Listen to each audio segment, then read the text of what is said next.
네, 지방선거를 코앞에 두고 여야가 평행선을 달리다가 막판에 합의를 한 게 있죠. 다음 키워드 보시죠.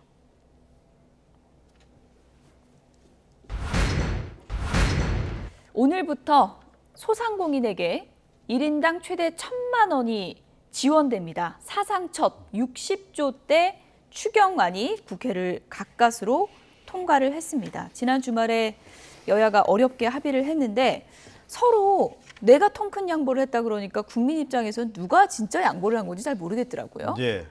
그런데 어찌됐건 뭐 이제 양쪽 다 지금 필요성이 있었던 거죠. 예. 지방선거 전에 어찌됐건 이거를 처리하지 않으면 우리에게 불리하게 작용할 거다. 이제 이 판단을 이제 내린 거고, 국민의힘 쪽에서는 이제 민주당이 이제 소급 적용 문제 가지고 계속 이거 불가하다라고 좀 얘기를 하고 나섰었잖아요. 차라리 이래서 부결되기를 내심 바랬을지도 모릅니다. 자, 그러면 오히려 이게 역풍이 불면서 선거 구도가 더 우리에게 유리하게 전개가 될 거다라고 생각했는데 민주당도 이제 그거는 알았던 거죠. 그래서 소급 적용 부분을 나중에 논의하더라도 일단은 이번에 이 정도 선에서라도 빨리 신속하게 처리하는 것이 표심 지키기에 도움이 된다. 그런 판단을 지금 해서 이번 추경안 같은 경우에는 이렇게 빨리 여야가 합의가 이루어질 수 있었던 배경은 역시 지방선거 때문이다. 이렇게 볼 수 있겠습니다. 그러니까 민주당 입장에서도 이것도 발목 잡게 하는 거 아니냐 이런 비판 나올까 봐 신경 쓸 수밖에 없었을 것 같아요. 그러니까 2020년 총선에 학습 효과가 있는 거죠. 그때 이제 미래통합당이 손실보상, 그러니까 재난지원금이었죠. 근데 재난지원금에 대해서 반대했다가 그렇다고 막판에 또 찬성했다가 막 오락가락하는 모습 이런 것 때문에 당시에 전 국민에게 주냐, 뭐 선별 지원하냐 이런 논쟁도 있었죠. 그런 논쟁도 있었고요. 전체적으로 보면 어쨌든 뭐 미래통합당이 그것만 가지고 어려움을 겪은 건 아니었지만 그것도 큰 원인 중에 하나였다라고 이제 분석이 되고 있거든요. 그러니까 민주당에서는 오히려 더 주자. 그러니까 8조 원까지 더 주자라고 처음에 얘기를 했어요. 그거는 이제 손실보상 소급 적용을 해가지고 과거에 작년이 아니라 재작년 뭐 이제 2020년까지 다 줘야 된다라는 주장을 했던 것이고 뭐 그 영화 대사처럼 묻고 떠블로가 약간 이런 느낌으로 좀 통 크게 하는 거를 이제 민주당이 지원을 했죠. 그래서 말씀하셨다시피 이거에 대해서 해석에 대해서 굉장히 각 당에서 자기가 원하는 대로 해석을 하고 있습니다. 그래서 뭐 윤호중 비대위원장은 어퍼컷 세레머니도 하면서 손실보상 소급 적용하겠다라고 한 윤석열 대통령이 공약 파기한 거 아니냐 이런 식으로도 비판을 하고 있고 뭐 이준석 대표 같은 경우에는 민주당의 목리 뭐 이런 것들을 했는데 솔로몬의 지혜로 아이를 가르지 않고 국민의힘이 잘 이거를 했다 만들었다 뭐 이런 식으로 해석을 하고 있어서 솔로몬의 지혜까지 나왔고. 그래서 국민들이 아마 판단을 하실 것 같아요. 이 내용에 대해서는. 어쨌든 선거 지금 이틀 앞두고 최대 1,000만 원까지 바로 지원이 되는 거 아니겠습니까? 이렇게 되면 여야 모두 이거 내공이다 이렇게 자랑할 근거가 생긴 거네요. 예.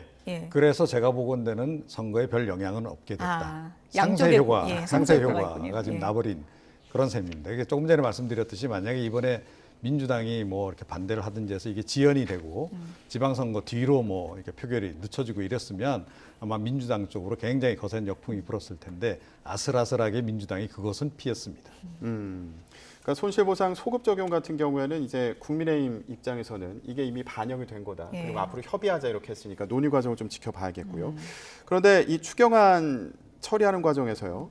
민주당의 윤호중 비대위원장이 윤석열 대통령한테 1대1 영수회담을 제안을 했습니다. 그런데 윤 대통령 측에서는 이거를 일단 거절한 그런 상황인 거죠. 그러니까 선거를 코앞에 앞두고 이렇게 만나는 것이 이제 윤호중 비대위원장의 입장에서 보면은 지지층 결집, 이를테면 각을 좀 세우는 거죠. 거기에서 화기애애한 얘기만 할 수는 없고 이런 부분은 좀 강하게 비판을 하면서 지지층이 조금 더 결집할 수 있는 효과를 원한 것 같아요.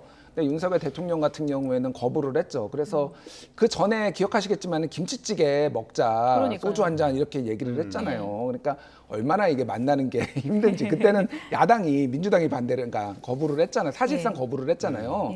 그러니까 지금 각자의 유리한 환경에서 각자 만나자고 했을 때는 만나기가 잘 안 된다라는 거를 보여준 사례가 아닌가 보여집니다. 그러니까 만나는 게 이렇게 힘든가 이런 생각이 드는데 김치찌개 회동하자고 먼저 제안했던 윤석열 대통령 그러면 선거 이후에 보자는 얘기인가요? 어떻게 봐야 지금 될까요? 여야 모두 어차피 선거 전에 이거 회담이 이루어지기는 불가능하다라고 보고 있는 겁니다.